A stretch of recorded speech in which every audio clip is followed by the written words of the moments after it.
আসসালামু আলাইকুম সবাইকে। আমরা এখন ঝর্ণাতে আসছি, ইতালির জেনোভা শহরে। পেল্লি থেকে 71 নাম্বার বাস ধরে আসতে হয়। তো প্রায় বছর খানেক পর, 1-1.5 বছর হবে, 1-1.5 বছর আগে এই জায়গাটাতে আসছিলাম, আবার আজকে আসলাম। তো সময় সুযোগ হয় না, আজকে একটু সময় পাইছি বিধায় এখানে আসলাম একটু এনজয় করতে।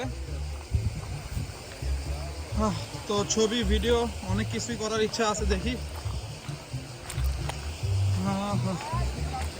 পাথরগুলো দেখলে বাংলাদেশের কথা মনে পড়ে যায় না, কক্সবাজারের কথা সবার।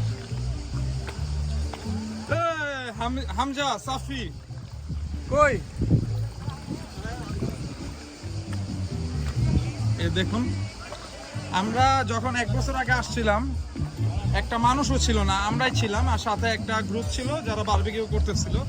কিন্তু এখন দেখুন জায়গাটা কত ফেমাস হয়ে গেছে, সবাই চিনে এখন, সবাই আসে সময় সুযোগ পেলে। দেখুন মানুষ, দেখেন কত মানুষ।